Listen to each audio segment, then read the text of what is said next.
All right, so I'll pass around the sign-in. I've run out of sort of normal paper, so please just sign now. Oh, that's so cool.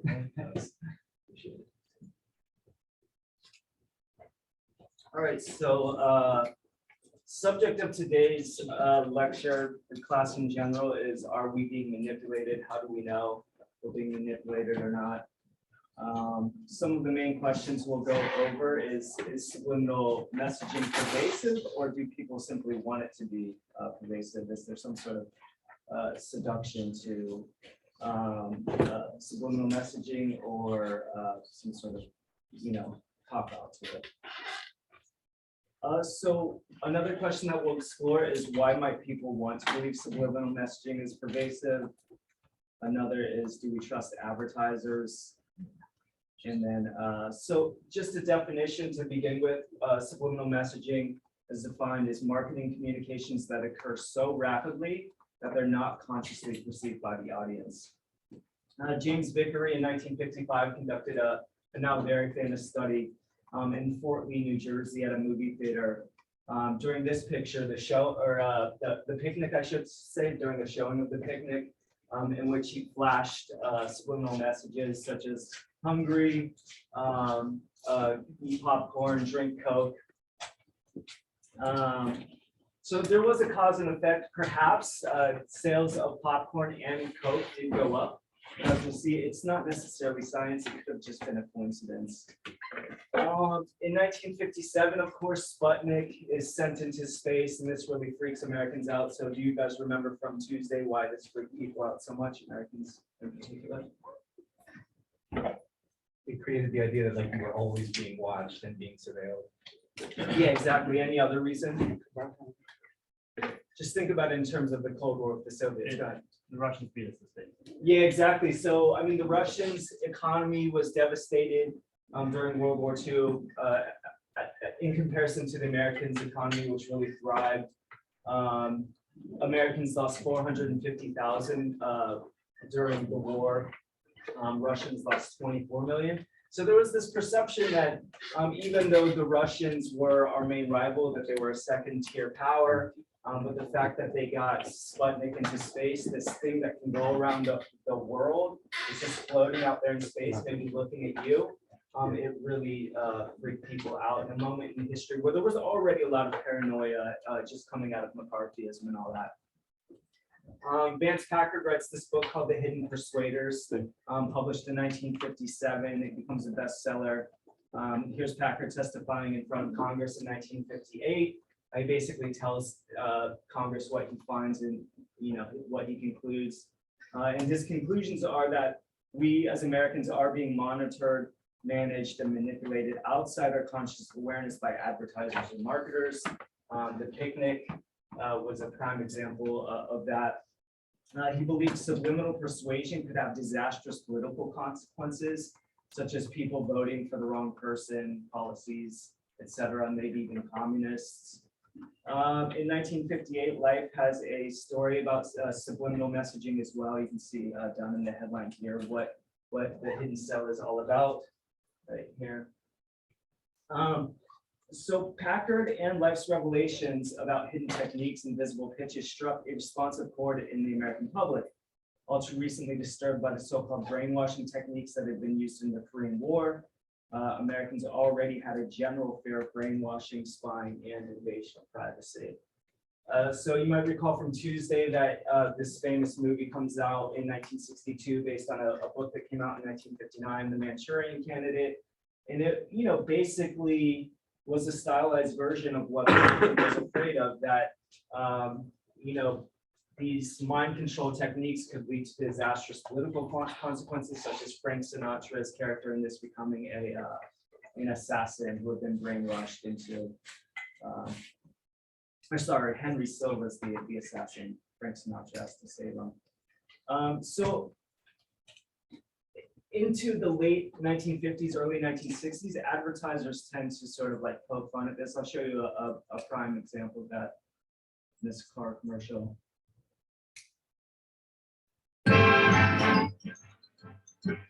Hey, have you heard about the crazy new way to send a message today? It's flashed on a screen, too quick to see, but still you get it subliminally. Put on your specs, pull up your chair, and see if you can see what's coming through the air. Ladies and gentlemen, the 59 Chevy. See it? Isn't it beautiful? Some car, huh, folks? That was the 59 Chevy just then. All new, all over again. In case you missed it going by, we're gonna give you all another try. See it? Now that you've seen the new Chevrolet in a somewhat subliminal way, we hope that you'll place your order right now for the 59 Chevy. Here's how. Just go see your Chevrolet dealer right now. 59 Chevy's due out Thursday, October 16th. But you can get the details and place your order in advance. So come right in and ride away to your Chevrolet dealer. For Chevrolet. See it?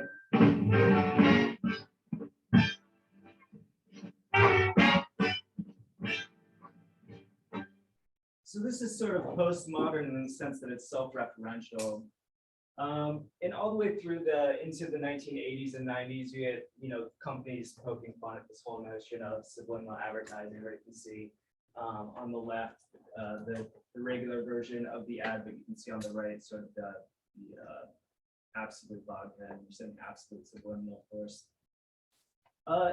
By the early 1960s, this whole craze about subliminal advertising sort of falls by the wayside.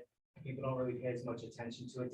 David Ogilvy, you might recall, is the guy who Don Draper is based on in Mad Men. He comes out with his autobiography, and he doesn't mention subliminal advertising once. It doesn't mean that it doesn't exist, but he doesn't seem to think that it's too important to mention. So as we go through the 60s into the 70s, there's a rebirth of subliminal advertising. In 1973, Wilson Bryan Keith publishes this book called Subliminal Seduction. You can see the tagline is, "Are you being sexually aroused by this picture?" And he essentially argues that there's this Freudian sexual embeddedness to advertising, where it's not necessarily trying to get you to eat popcorn or drink Coke by flashing things. It's trying to sort of tap into your subconscious, your libidinal impulses. Thanks. So you can see this ad here for cornflakes, poking fun at it with Freud, who of course is the father, for lack of a better term, of this whole notion that humans are driven by their libidinal impulses. So he says that subliminal advertising is not fully intentional, or is fully intentional, carefully researched, and enhances sales. So just asking you guys, does this ad turn you on in any kind of way? Is there anything that you can read into it in terms of sexuality? Makes you hungry? Okay, well that's good. It taps into some sort of subconscious, or maybe you didn't have breakfast. Maybe it's not. I have breakfast. I just like Ritz crackers. Okay, okay. Is there any way that you can read anything at all sexual into this? Well, Key says that you can. He says that you can essentially write SCX of this. So I'm not really sure how you get from point A to point Z in this, but somehow Key argues that it's definitely there and that it's definitely intentional. In my mind, it's more of like a Rorschach test. Can you read anything into this? Do you guys see anything in this? Two women? Mm-hmm. Okay. Anyone else? Go ahead. Yeah, maybe two poodles. Two poodles where? The gray. The gray? Yeah, like the head being has 4 legs. Okay. Anyone else? Go ahead. This little, it almost looks like the female body for some reason, it almost looks like the bottom part of it, like the legs, maybe the torso a little bit. Okay. Hard to tell. Anyone else? Go ahead. I see like a wasp on the bottom. A wasp? Okay. What about I see a butterfly here. Anyone else want to take a stab at it? No? All right, but I think that like a lot of what Wilson's doing is this sort of like Rorschach test where you can read anything into it that you want. Do you guys read anything into this ad here? You see any?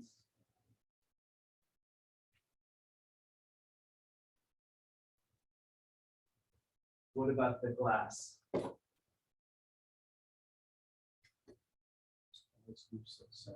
Okay, yeah, so SEX, but does it? Again, it's like a Rorschach test, right? In 1981, this guy, John O'Toole, comes out with a book. He's sort of like a head of the AAA, the 4As. And he basically argues that this is a bunch of hokum, like Brian Wilson Key is just basically, reading things in the tea leaves that aren't really there. So O'Toole heads the American Association of Advertising, and in their assertion is that there's no such thing as subliminal advertising. He says, I've never seen an example of it, nor have I ever heard it seriously discussed as a technique by advertising people. Yeah, it's demeaning to assume that the human mind is so easily controlled that anyone can be made to act against his will or better judgment by peremptory commands he doesn't realize are present. Even more absurd is the theory proposed by Wilson Bryan Key in a sleazy book entitled Subliminal Seduction. From whatever dark motivations, Key finds sexual symbolism in every ad and commercial. And they send out, the 4As send out this to a lot of different universities and academics, and you can see it says people have been trying to find breasts in these ice cubes since 1957. Of course, alluding to Packard's book that comes out in 1957. Jack Haberstroh comes out with this book, Ice Cube Sex, in 1994. And he basically takes the advertising industry to task for saying so little about subliminal advertising. He was convinced that the phenomenon subliminal perception is real, but its use by advertisers is infrequent. He noted that 62% of all adults in the US think that subliminal messages are being constantly and deliberately embedded in the nation's advertising. In 1992, Pat Canis and Aronson come out with this book called The Age of Propaganda, the Everyday Use and Abuse of Persuasion. And their conclusions are that subliminal messages do not appear to be able to significantly affect human behavior, such as buying decisions. And they point out that no study demonstrated motivational or behavioral effects similar to those claimed by the advocates of subliminal seduction, such as Packard and Key. Subliminal communication is not a viable technique for advertisers, they ultimately conclude. So the question is, why do these notions of subliminal advertising being so pervasive and so powerful persist? The theory is that it trades on the currency of sex. This is O'Toole's idea anyway. He cleverly combines a consumption of sex into a single story. Wilson does. And beyond this, subliminal seduction offers a means to displace personal responsibility, such as the devil made me do it type of thing that's been around since time immemorial in human nature. So what about these? Do you read anything into this? Go ahead. I guess it says sex, Yep. So where do you see that? like going straight. to the Yeah, top. SEX. Yeah. Did Pepsi intentionally do this, do you think? I mean, I would say probably not, but Just based on what we've learned about Pepsi so far throughout the semester, like how is Pepsi constantly trying to brand itself in comparison to Coca-Cola?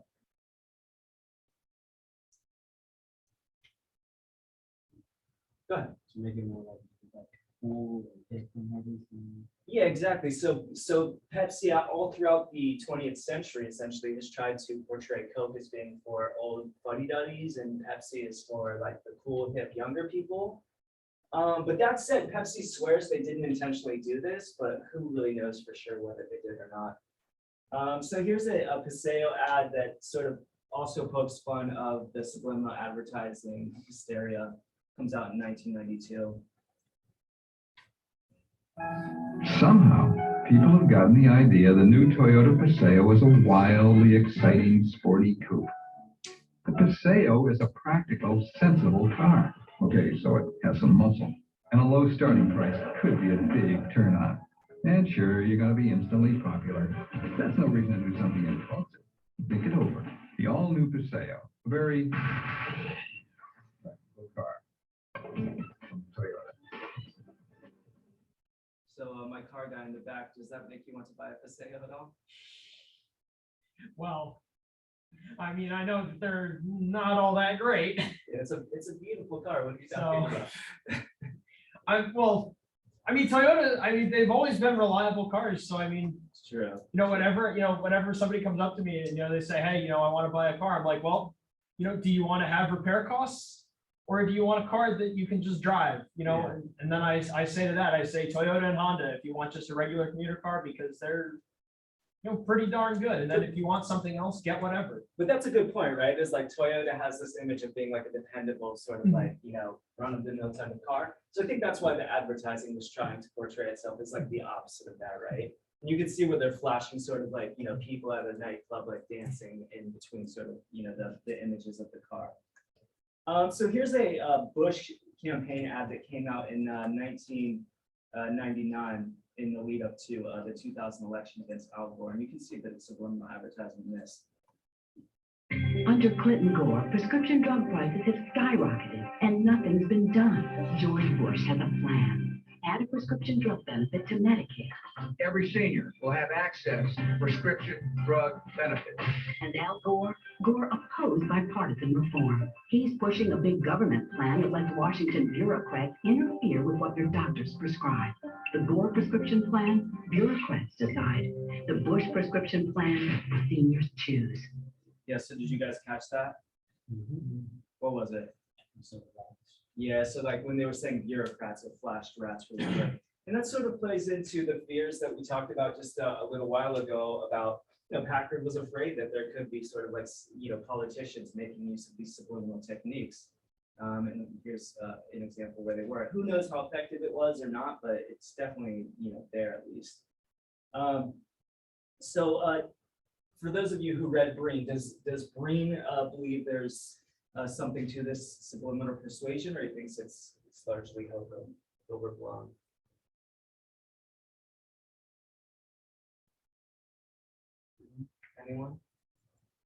Anyone? Note to self, make a question during on the exam.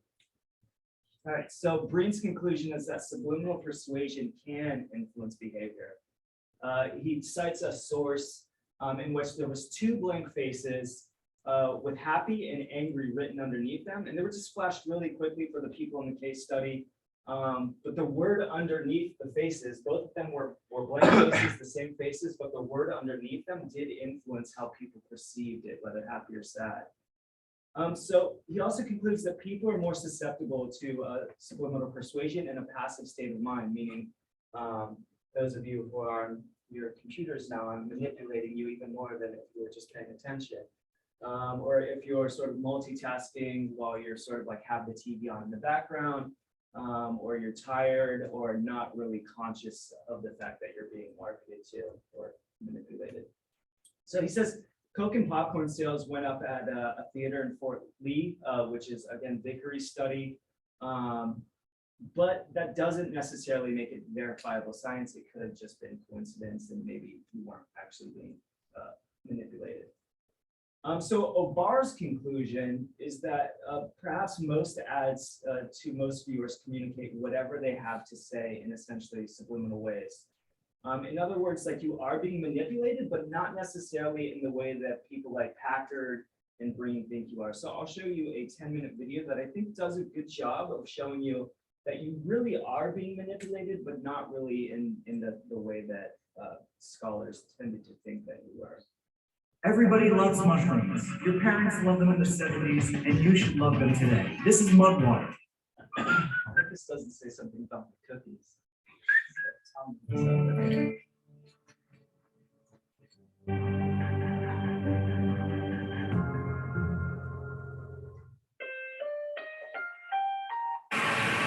It should come as no surprise that modern advertising as we know it has shaped the society in many ways.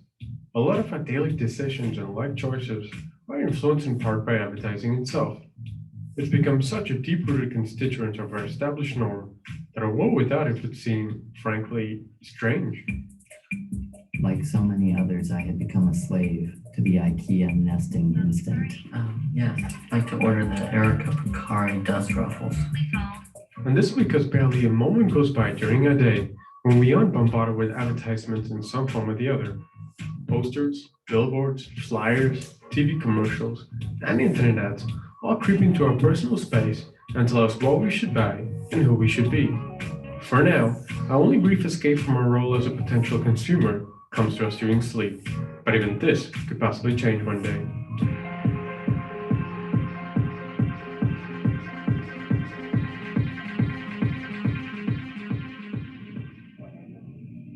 Are you bored? Get SkyGo for your mobile. Best entertainment and live sport. When you want it, when you want it. What's important to know is that the purpose of advertising isn't limited in its capacity to harass us into parting with our hard-earned money. Advertising plays a traditional role in helping businesses reach prospective customers and vice versa. Without it, we wouldn't know where to look for a particular product or service we need. Perhaps without advertising, we wouldn't even know what we wanted in the first place. Yet in our present-day technologically driven lives, the reach between producer and consumer has grown a lot smaller. With the numerous media platforms and channels available to us, a simple online search takes us to a list of providers able to satisfy our every want. Our dilemma today comes in the form of not knowing which product to choose from out of the many available to us. Now, this is where good advertising comes into play. In a saturated market, subtle differences can make the distinction between choice of one product over another.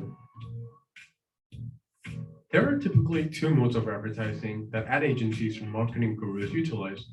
One focuses on the qualities of the product, while the other seeks to arouse an emotional response from the intended audience. The moment you start to think about advertisements that have stood out to you in the recent past, there's a high probability that they incorporated the latter, and that's a good reason for this.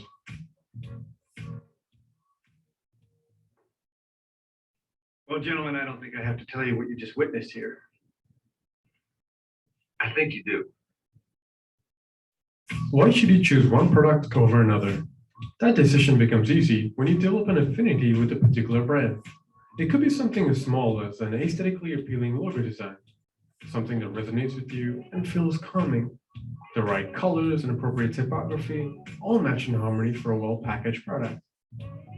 But advertising goes beyond a well-thought-out logo or attractive packaging.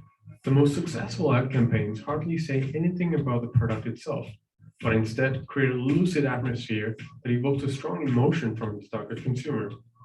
These are the types of advertisements that we remember, talk about, and influence our purchasing decisions.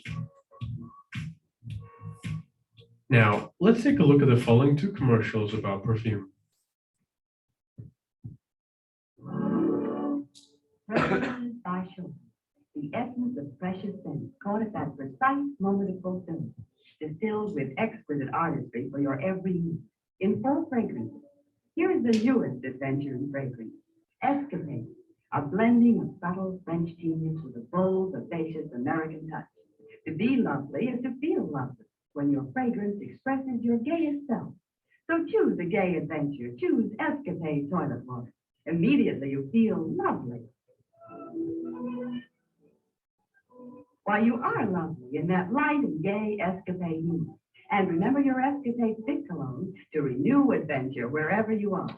Enjoy always Chopin's fragrances. Escapade, Friendship Garden, Early American Old Spice, Desert Flower, at leading cosmetic counters everywhere. Toilet water is $1.25 and $1.50. Stick cologne, $1. Yeah, so needless to say, toilet waters wouldn't be super popular. Yeah.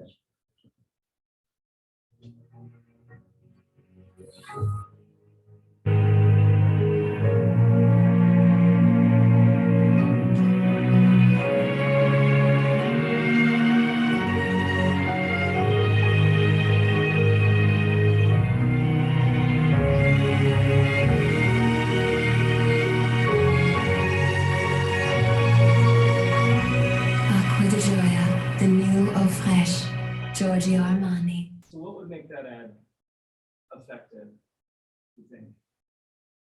Go ahead. the dramatic music and like the woman picking the waterfall. Yeah. getting wet. What about the setting? The fact that it's like got a waterfall and like Yeah, I mean, it's almost like you can smell the forest, right? Like smell the rainforest, and at least I could. Maybe I'm reading too much into it. The differences between the two commercials are quite stark. The first ad for Escapade perfume quite explicitly focuses on the product itself. It describes certain characteristics of the perfume while going on to talk about its application and effect on the user.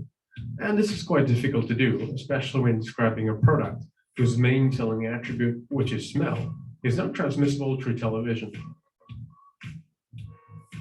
It almost seems absurd, but the second perfume commercial does not even try in the least to directly communicate the features of the product. They rely solely on aligning particular feelings and associations with their perfume. In this case, we could assume that the directors behind the ad want to transmit the feeling of ethereal beauty.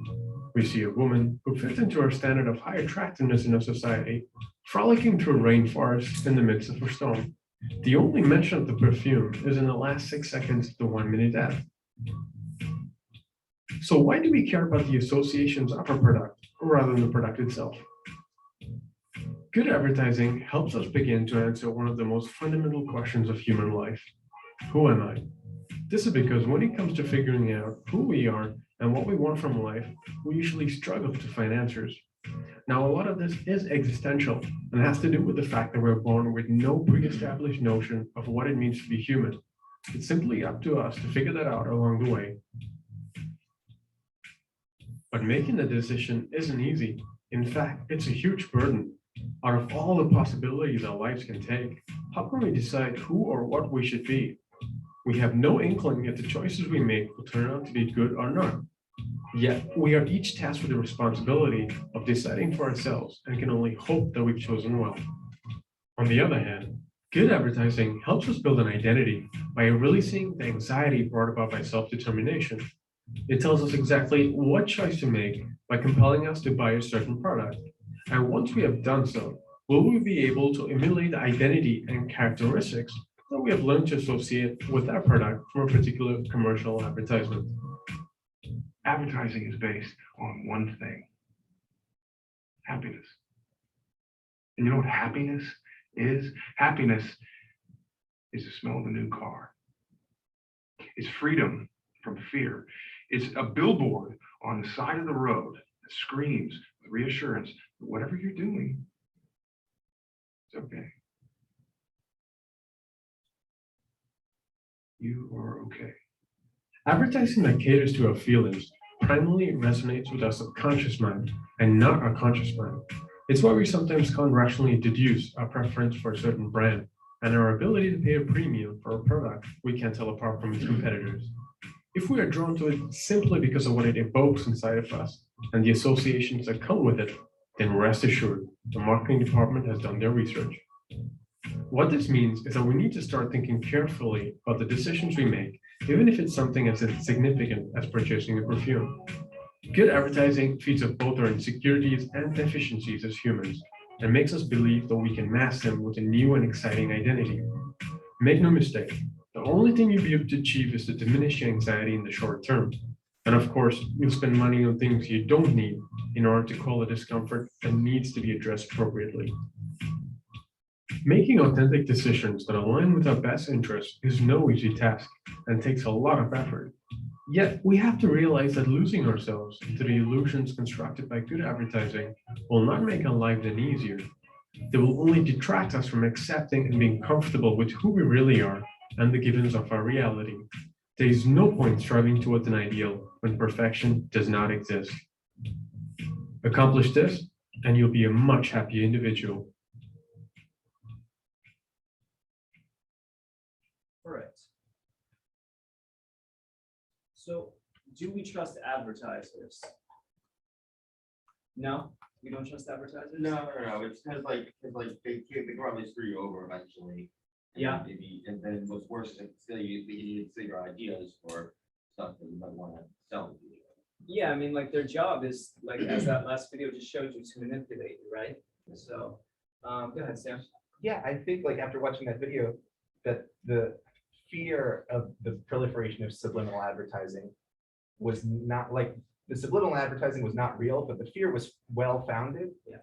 Because advertisers are trying to get in your head constantly, and as that video says, like, your advertising shapes your sense of self in a very real way. Exactly, but also like in this, I think what's interesting about that video is it talks about sort of the existentialism embedded in ads where, essentially ads are trying to convince you that like you're okay and everything's okay. Is that a bad thing? Yeah. To a degree, yeah, because that can blind you from the reality of what's going on around you. Yeah, it's anesthetizer. Yeah. I'm not sure I said that Anesthetizing. Okay, so, and remember, there's a long history. I mean, when we started the class, it was all sort of like, P.T. Barnum and hucksters, trying to con you essentially. Remember, there's like ads like trying to get kids to take cough drops with cocaine in it and things like that. And in Hollywood in the post-war era, which we've focused on pretty acutely the past 2 or 3 weeks or so, there's all kinds of movies that come out, the hucksters with Clark Gable, where he's an ad man and he falls in love with this woman who's part of the ad campaign, but they're sort of like manipulating her, and he becomes conscious of the fact that they're manipulating the audience too. So he has an existential crisis about, his role in the world as an ad man. This movie, Mr. Blanding builds his dream house. This guy's family, he becomes an executive at an ad agency, so they decide to go out to Connecticut and buy their dream home. But once they buy it, they find that the house is like a real money pit. It's like a real disaster. So they try to sell it, and they have all kinds of trouble selling it. So he realizes he has to come up with this like really catchy jingle to make the consumer think that the house is, even though it's terrible, it's still really great for them. There's academics in the post-war period, starting with John Kenneth Galbraith, who you might recall is the author of The Affluent Society, points out that yes, America is becoming more affluent in terms of GDP growing, but it's also becoming sort of an existential crisis of sorts too. People are becoming much more anxiety ridden. People are taking pharmaceuticals at much higher rates. Depression rates are much higher. And he essentially argues that it's advertisers who are driving this sort of anxiety, even though they're selling people the opposite of anxiety. Hellbronner and Sue Jolly, also very critical of the advertising industry. And you can see on this, hopefully you can see it, it's small print, isn't it? Car salespeople are down at the bottom, 8% believe them. Nurses are up at the top at 85%. Let's see, college teachers, 53%. So, all right, so just more than half of you think that I'm not full of shit. I can take those off. And then let's see, ad people are, let's see, car salespeople, members of Congress, advertising practitioners are just above members of Congress and car salespeople, and just below stockbrokers, HMO managers, senators, and insurance salespeople. So you get a sense of how little people trust advertisers. Today, advertisers, at least like when Mad Men was really popular between 2007 and 15, they were considered, depicted through Don Draper anyway, to be smart, sexy, sophisticated, but also, hucksters essentially. But you see through the 21st century, there is this move to try to make ads more ethical. Remember in the 20s through the 50s into the 60s, there's all of these ads with doctors trying to convince you to smoke cigarettes. Even still, I think, unless they've outlawed this recently without my knowledge, these Camel, I think they did outlaw this actually. Joe Camel, who would this ad be directed to? Who do you think? Housewives? No. Kids, right. But after the Surgeon General comes out with its report in '64 that states that cigarettes definitely are bad for you, they start to put this labeling on the packaging. And I don't know if you've seen cigarette boxes in Europe. Has anyone seen cigarette boxes in like England or anything? Yeah, go ahead. What do they look like? They have pictures of like they have them locked up in displays, so you have to go up and ask for them, like you do in a lot of places in America. But they have pictures of like lungs that have lung cancer. They have pictures of like body parts of people who have died because Yeah, they smoked cigarettes. exactly, like people's teeth, like rotting and things like that. Yeah, so it's much more graphic in England in particular. And there's also still false advertising. This is a recent Palm ad, and it's essentially saying that if you drink Palm, you can cheat death. You can see the news sort of like cut off. But there's nothing about Palm. It might be, have some good things for you in it, but it's not going to make you live longer. But you see this like full disclosure showing up in advertisements for like pharmaceuticals and stuff. So I'm sure you've probably seen like televised pharmaceutical commercials where it's like, make all this, blah, blah, blah, blah, blah, blah, blah, blah, just sort of like under the surface of the rest of the ad at the end of it. You can see what beer commercials were like, beer ads in the 50s and 60s. There's a vodka one, just sort of like, seduction. You can see the woman with like the apple in it, which, sort of alludes to Eve giving the apple to Adam to sort of like give knowledge, so to speak, the original sin, so to speak. But still you see today, these warning labels, much like cigarettes attached. So like, please drink, please enjoy responsibly. The internet never forgets. I'm not sure how anyone could enjoy Bud Light under any circumstances. It's just a terrible beer. But you guys are college students, you know all about that beer. I'll show you this quick ad where you see companies like Dove trying to sort of take a more socially responsible take on how they advertise.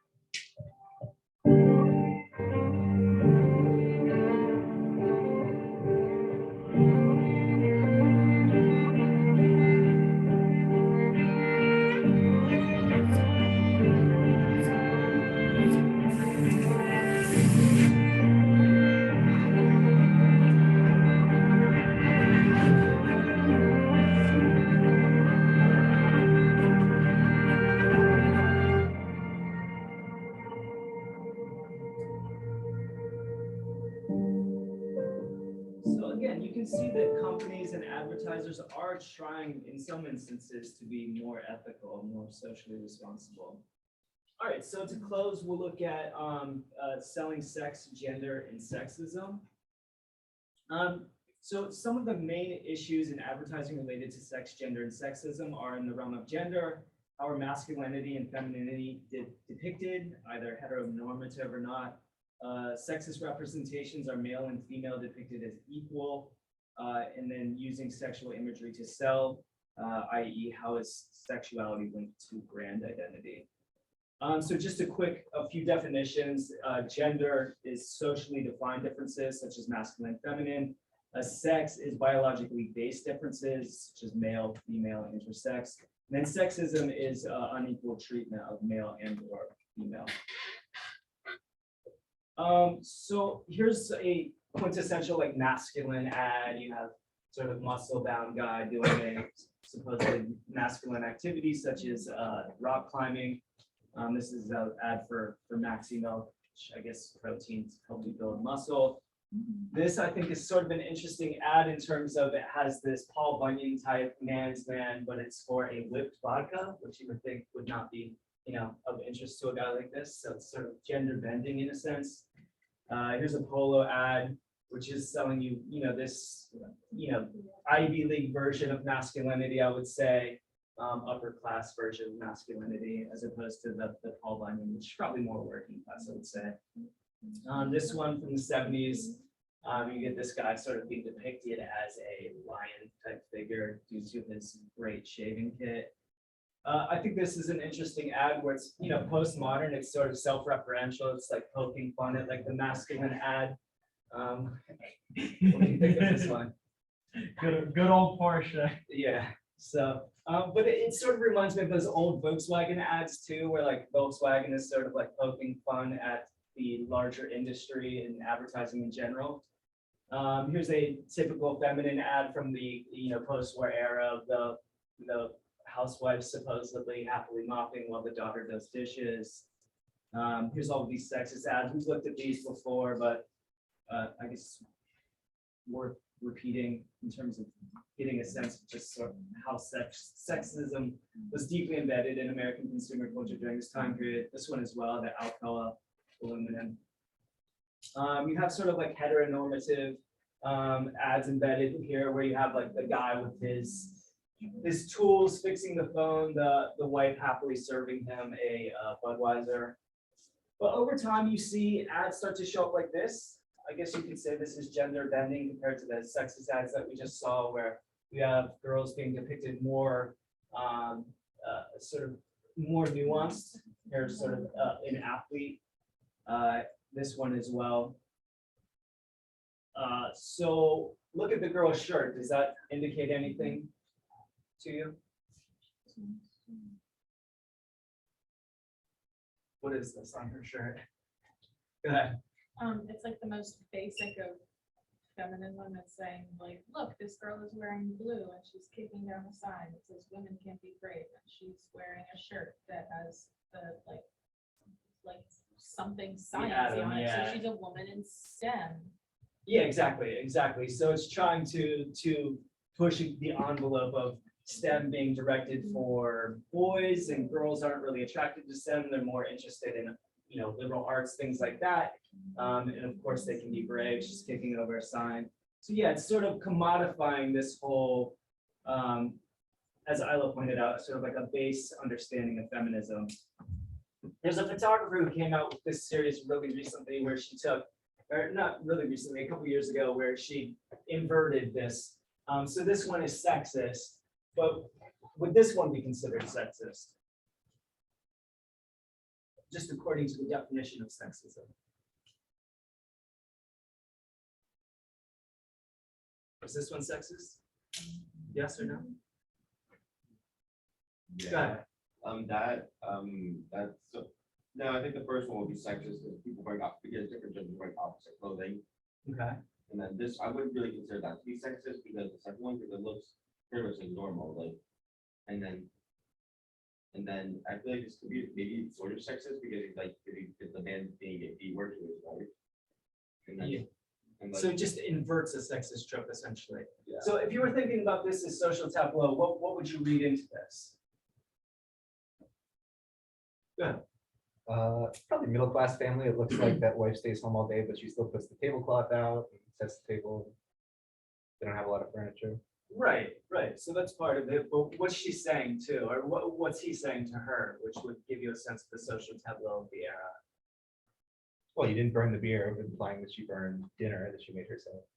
Exactly. So she's slaving away on dinner all day, waiting for the husband to come home to their presumably suburban home.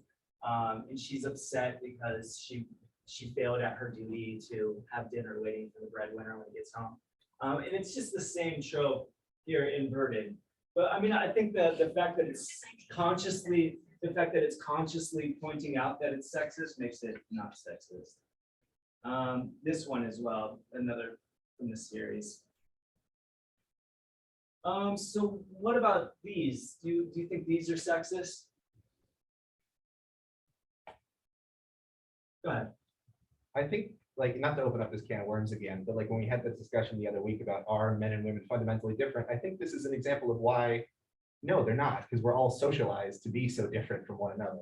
Yeah, exactly. It's like when you're born, if you're a boy, chances are what color blanket will you be given? Yeah, and if you're a girl, chances are your grandma will give you what color blanket. Exactly. So there's a social conditioning that starts from the sort of the moment you come out of the womb. So yeah, I mean, you could invert it so that she's the Skywalker or whatever, and he's wearing the little princess outfit, I guess, and that would be sort of edgy. Tucker Carlson's brain would explode, obviously, if that were to happen. Here's Lego came out with these ads where in the late 70s or early 80s, where they're trying to, you know, sell girls on the fact that they could be interested in science as well. What about this one? Is what type of parent would this be directed towards? Conservative, liberal, do you think? See the little boy with his vacuum, and here he is ironing. Is this edgy or progressive? Go ahead, Hyla. It's not edgy or necessarily progressive at all, but I think it's marketing towards young millennial, probably parents who think that buying this toy regardless, and if they give it to their sons, would be a really big progressive thing for them to do. Yeah, go ahead. It markets towards kids wants to complete tasks. Oh, There's okay. studies done where kids like to complete tasks. So these toys are actually mimicking tasks that can be completed. Yeah. So this is what this type of ad is doing. The kids see their parents doing similar things and they want to complete tasks like that. Yeah. Interesting. Yeah. What about the color scheme on them? The boy's got a blue vacuum, right? Yeah. So I think this is actually trying to have it like have your cake and eat it too, where it's like you could sell to like the Tribeca parents, like I was pointing out, but you could also, sell to someone like Middle America because it's still blue. So, you can sort of like rationalize it. Like, oh, I don't care if little Johnny vacuums. For $2.49, it should really do some real vacuuming now. What about this one? Same thing, right? Where it's basically like a remaking of the vacuum one, but for aimed at like girls.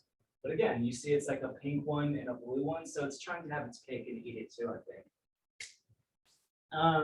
This one, you see this a lot more prevalently where you take these traditional boy activities such as baseball and just sort of plop a girl into it.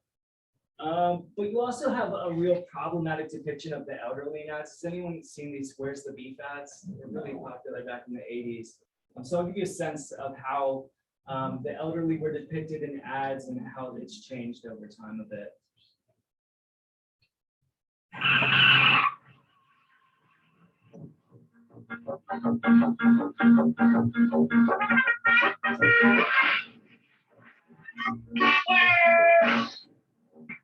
When you drive to Wendy's and order a single, you get more beef than the Whopper or the Big Mac.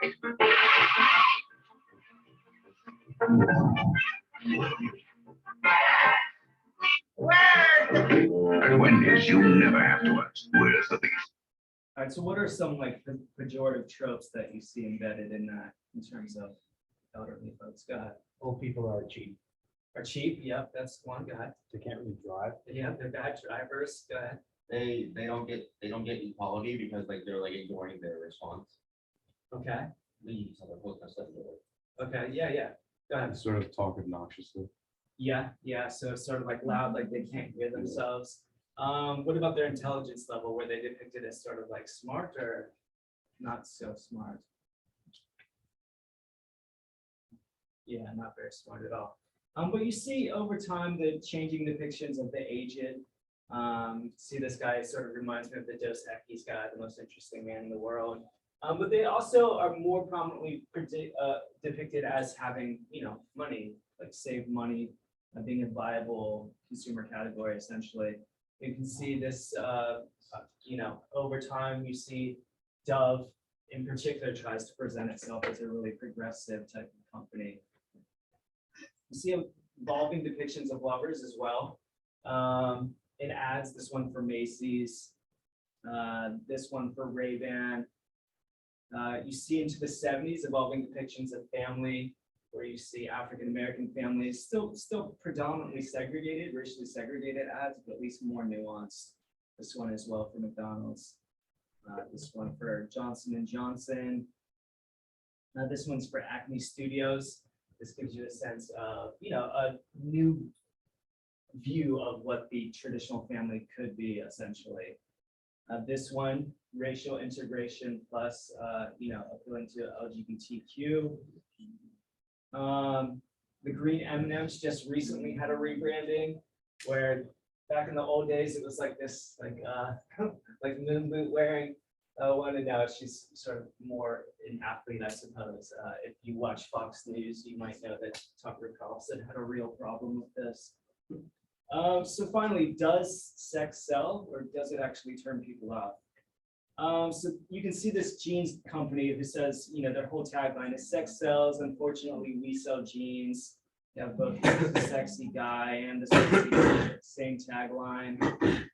Here's the Game Boy ad that I told you guys about a few times now, I think, where you get this, and again, this is trying to appeal to teenage boys.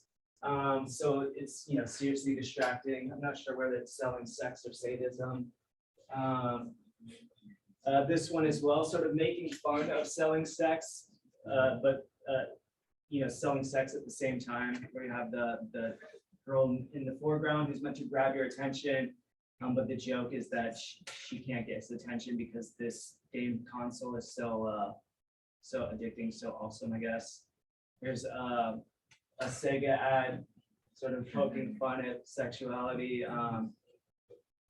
The more you play with it, the harder it gets. So it's usually the more you play a video game, the easier it gets, right? So this is sort of like inverting the idea that like the more you play with Sega, the harder it gets. Like Sonic the Hedgehog, I guess. Just looked at an ad a couple minutes ago from the 50s. It, somewhat championed domestic violence. You get this ad here that's selling family values and Gen X at the same time. So sort of like the same ethos that would be used to market The Simpsons during the 90s or Married with Children, trying to capture, like have its cake and eat it too, so to speak. In the 1980s and 90s, Madonna is depicted as the sex symbol of American society. You see companies who probably can't afford to get Madonna at the time to advertise for them. So they're selling sex by celebrity, essentially. So this ad here, does this turn you on or off? Would this make you more or less inclined to eat at Burger King, or to shop at Burger King? Kyle, I see you smiling. I just think it's kind of funny because of the name of the sandwich too. I mean, like, Yeah, I think honestly, some of these I feel like it's not really selling the sex, it's just like to make you laugh, and then you go and buy a sandwich. Yeah. And like, pretty good sandwich.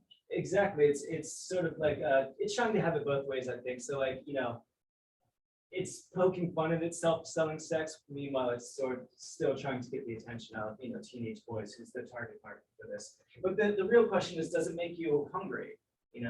Does it make you want to buy this Super 7-incher?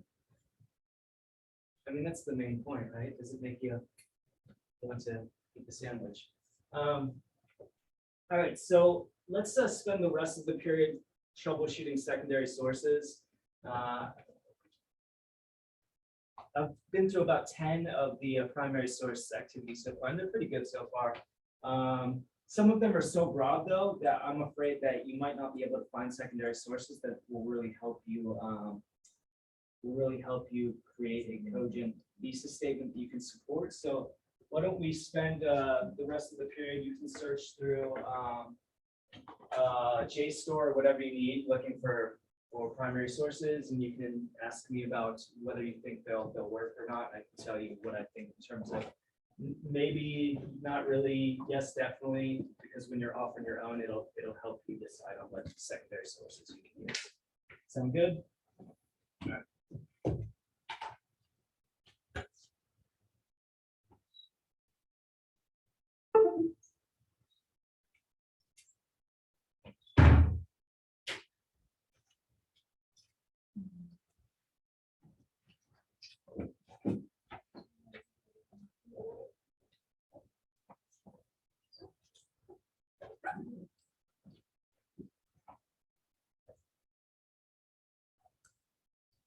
So David, how are you doing on secondary sources?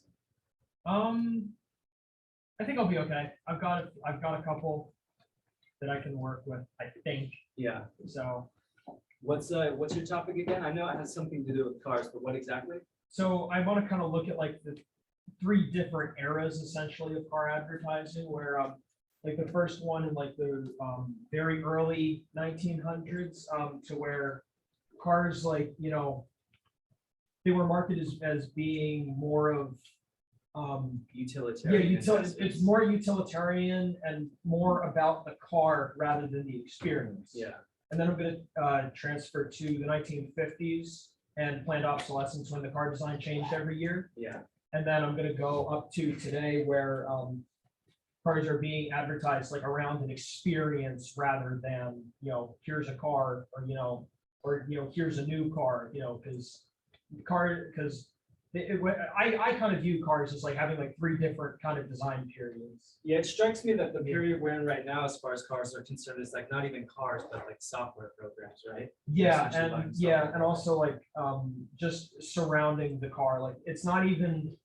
I know for me, like when I watched the Super Bowl, like all the car ads that happened, like none of them were about the car. None of like even like at the very end, it was like barely about the car. Like at the very end, they'd say, "Oh yeah, here's the car we want to sell you," but then they have like a minute or two leading up to that. Yes, it was like Kind of like the Giorgio Armani. Yeah, ad exactly. we That's just what I was watched. saying. Yeah, okay, good. Sounds like you're definitely on the right track. So Jack, how about you? Well, I've already completed my primary sources. Now I'm gonna be working on my topics to be on race during the civil rights movement. Okay. So I'll be like focusing on like what ads were like back then, like how the beginning of race was changing our country and the world, and how they wanna. It's about like trying to create equality, like of how people of different races deserve like that should be the face of advertisers every once in a while, and not just the average white man. Yeah. So any primary sources that you come across that you think are actionable? Yeah, let me use some. Definitely the one that we discussed on Tuesday, I would think. Oh, the Slack Tower? Yeah, not the primary source, the secondary source that we discussed on Tuesday. I'm not exactly remembering that well. Okay.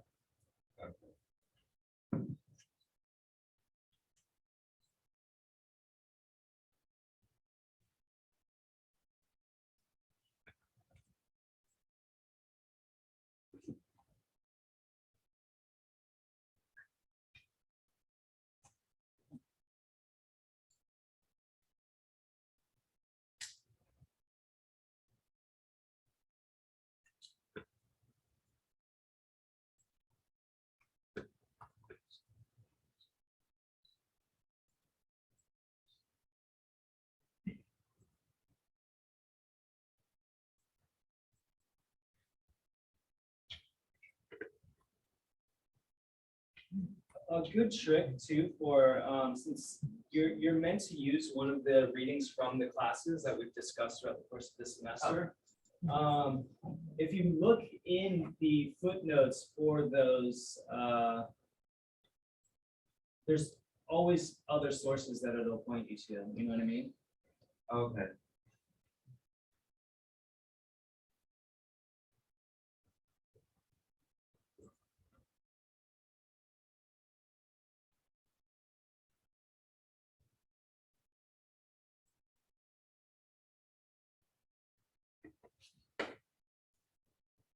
All right, so Brandon, how are you coming along?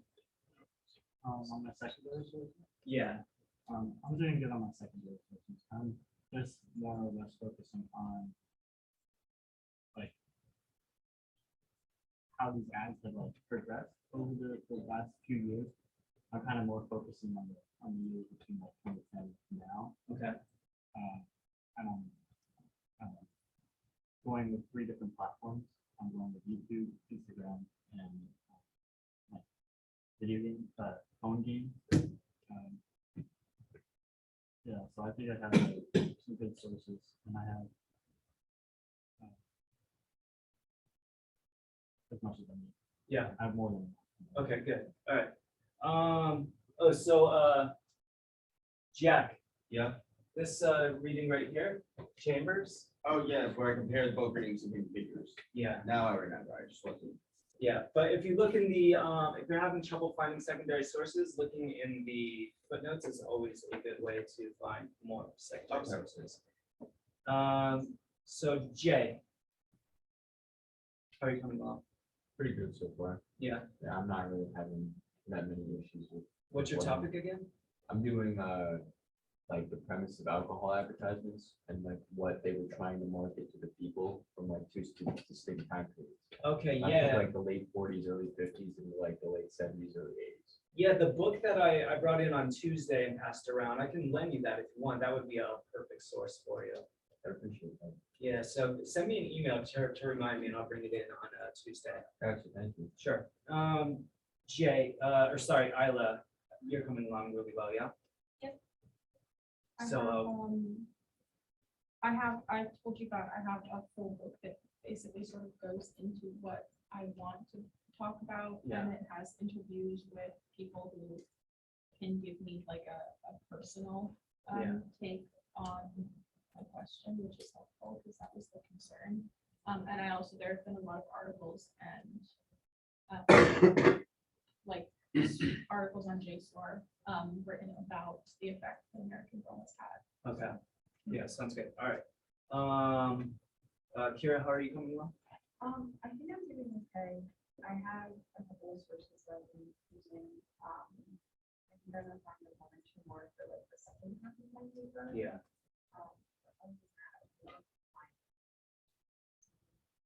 All right, sounds good. Gio, how's it coming?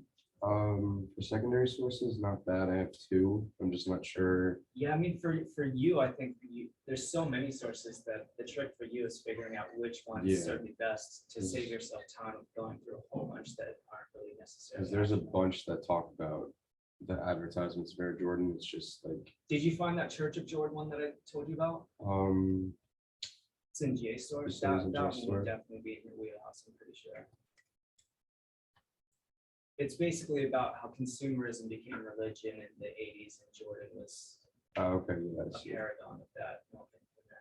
And that would be more of a secondary source. Yeah, Okay. yeah. So the ads themselves would be the primary sources, and then things that reference the ads, or at least the topics such as Michael Jordan in this Yeah. case, would be secondary Okay. sources. Thank you. Sure. Let's see, John, how's it going?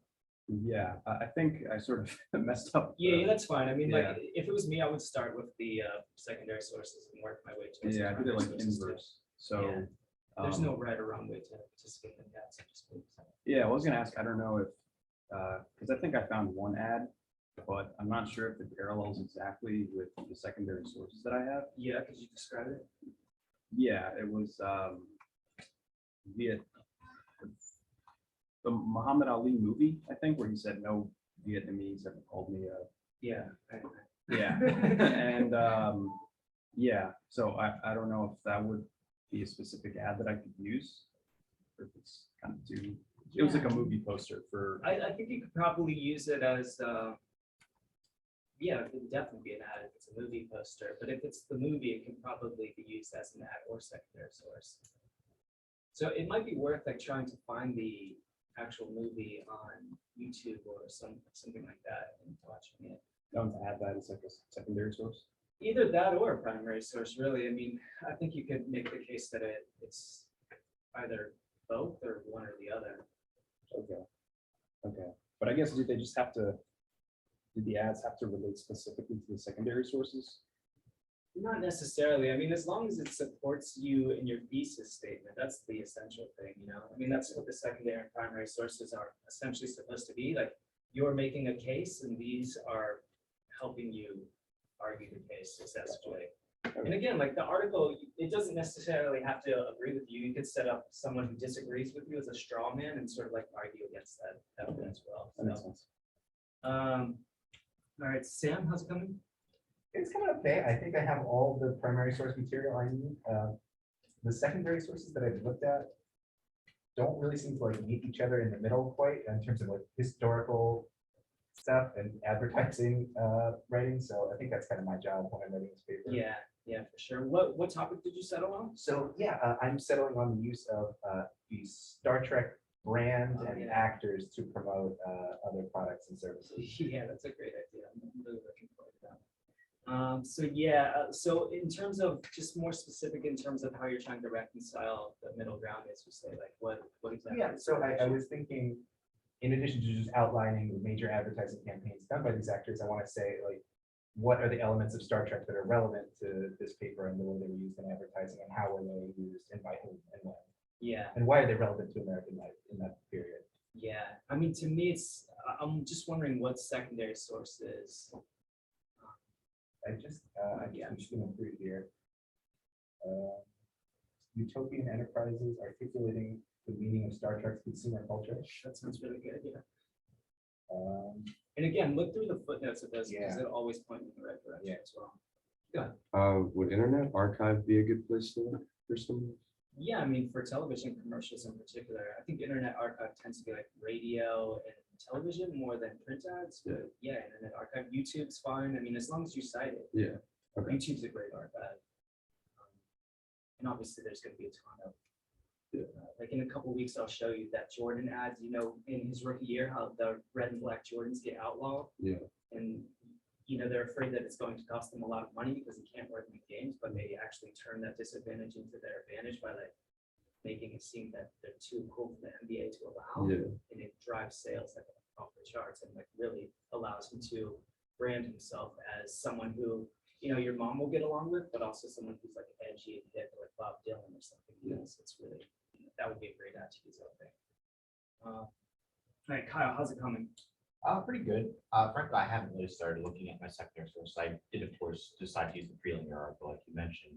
I was actually really happy with my primary sources because, like, I know that the topic I'm doing, the atomic age futurism, is kind of something that's, you know, been mentioned in the past before, and I'm sure there's gonna be a lot of secondary sources of people looking at it. Definitely. But I think what I'm bringing to it is that it was like, instead of other eras, it was really forward-looking, idealistic, instead of like, you know, you look at the 60s and it was very backwards, looking, kind of hopeless with the counterculture and all that, and like, you know, 30s, like it's just an idealistic forward-looking. That's basically what I'm trying to bring to it. Yeah, so it's very like liberal and progressive in that sense, right? Like the sort of like basic semantic field that American politics existed is that the conservatives think things were always better back then, and progressives are always looking for the future. Like, you know, Obama's whole campaign was like, you know, change, like hope, things like that.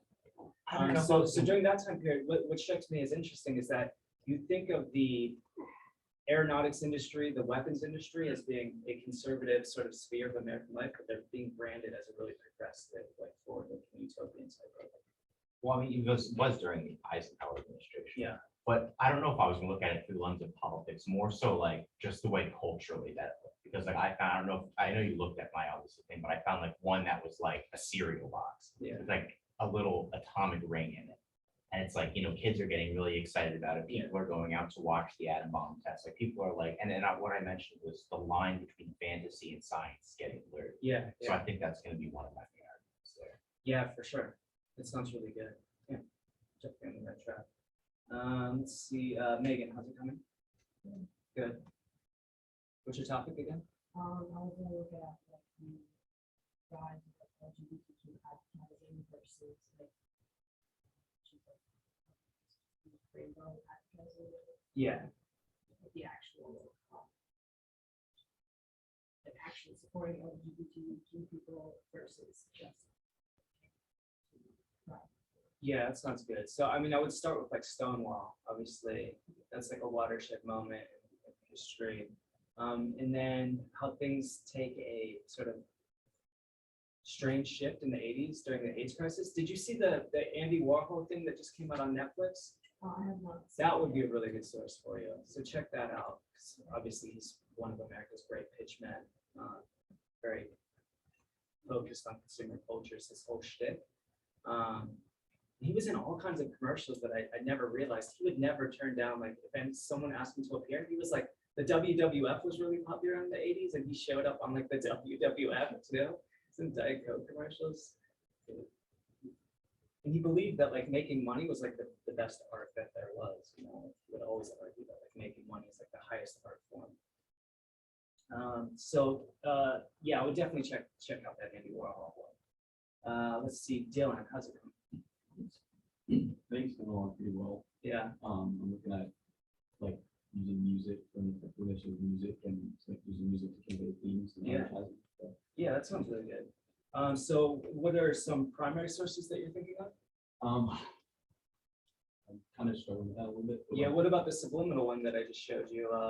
The Doris Day one where they're making the subliminal ads, that might be a good one. Just sort of jingles in general. yeah, that's what I mean, I wanted to like try and stay away from jingles, but like if you think that's a good option, like a good direction. for the Yeah, I brand, mean, like that's- another way of looking at it might be Nike bought the rights to the Beatles, so you say you want a revolution, and like Paul McCartney is really angry about that because he was like, look, this song is like actually advocating revolution, and your company enslaves people to make their shoes. So Rolling Stone, there's an article that you might be able to find, so that might be another way of looking at that. I think that would be an interesting take on it is, you know, a lot of times artists, such as the Beatles in this instance, they don't own their catalog, the record label owns it, and they can sell it to whoever they want, they can use it however they want.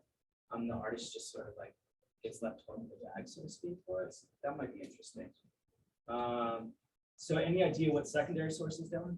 I found some of that also showed them on other YouTube, but. Okay. Yeah, just, you know, I'm always, just email me if you have any questions, concerns or anything. Sophia, how's it coming?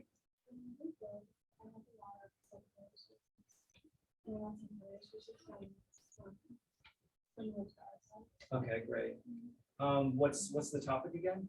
So I was gonna look at like how cigarette ads use insecurities of women to sell their products. Yeah. But I didn't know if that was too bad. No, I mean, I think that's really good. Did you, I don't remember, did you watch the Adam Curtis video that I sent, The Century of Self? That would be a good secondary source for you. Email me and I'll send you a link to it. Because he talks about how Bernays is selling women on the notion at a time when they can't vote, that by smoking cigarettes, this is like your freedom. You have this like ballot symbol that you're sort of using. So that might be a good source to use. And obviously secondary sources won't be hard to find at all. There you go, but it's, yeah, even today.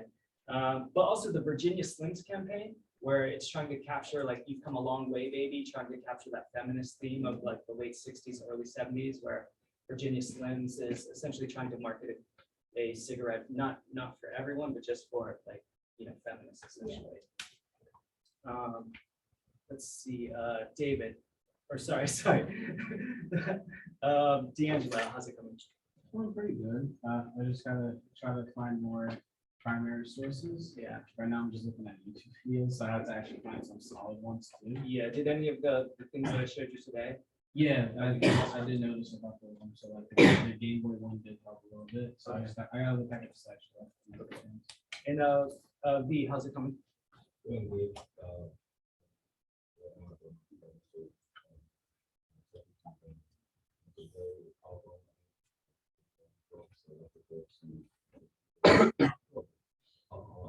Awesome. Yeah. So secondary sources, any idea? Have you found like in JSTAR sort of like any criticism of secondary source? I mean of ads in South Africa? Yeah, like I was researching one of the first articles from newspapers that says that interesting. Yeah. So it's like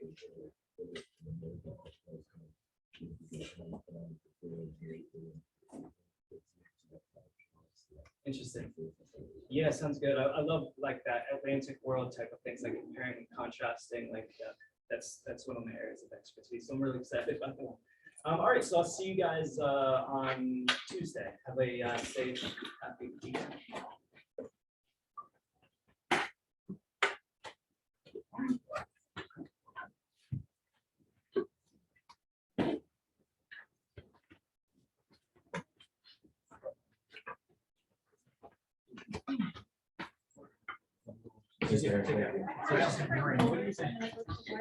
Yeah, did you need to sign? So it's all falling out.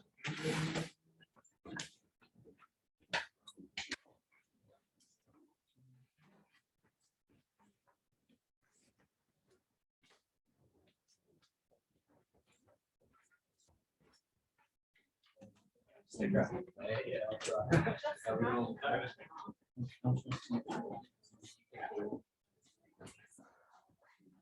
Professor, is it all right if we have more than 3 primary sources? Yeah, of course. I'm gonna use like, Of course, it's at least. Okay, good. Yeah. I mean, Also, for some, yeah, one of them I remember seeing, and I can't find it anymore, which was a Chevrolet. It was like a 51, 52, 54, 55, 56, 57, 58, 59, all in a row. I just looked it up. It wasn't in our class. I may have reading it. Because that reminds me of the one, Yeah. with the jet, right? Yeah, that one. Yeah, no, it's a different one. It's like, it's a full list. And it's, and the Chevy like saying, I think it's something like, look how much we've changed or something like that. I don't remember. Like, I remember seeing it, but like, I don't remember it like itself. Like, Yeah, we'll keep I don't looking. know. I mean, I'm gonna keep looking for that because that's kind of my main thing is like, I want to see, evolution period. Yeah. Like, that's what I want to look at for the next. Maybe try a different search engine too, I can do that too, yeah, JSTOR and all those things. I can probably Not look in there. necessarily because- JSTOR, just like sort of like instead of Google, like whatever the competitor to Google would be. Like True, Yahoo yeah. maybe, I don't know. Because I think it might have been like inside of the different source that I was reading. Okay. That's the thing. I just can't remember what it was. And I think it was about planned obsolescence. Yeah. It was Yeah, something about definitely that, keeping up on the 50s. So that's something that I'm gonna have to look for. Yeah, it sounds like a really interesting topic. you. I'm looking All forward to right. it. Yeah. Have a good weekend. I mean, you too. Thank you.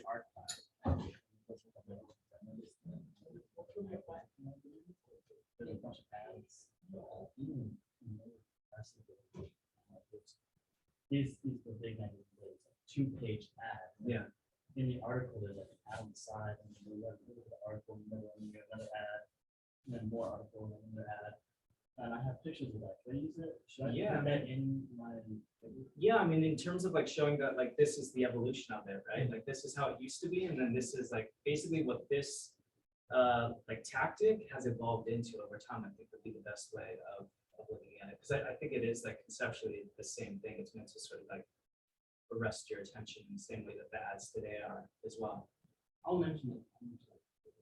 Yeah, I mean, that would be a good starting point, I would think, just to sort of like show this is what it was back then, and Anything like from- this is what it's evolved into. From ads in magazines that ads on YouTube. Yeah, but conceptually, it's the same thing, right? It's meant to sort of like make sure that Yes. you're not able to pay attention to anything else, you know?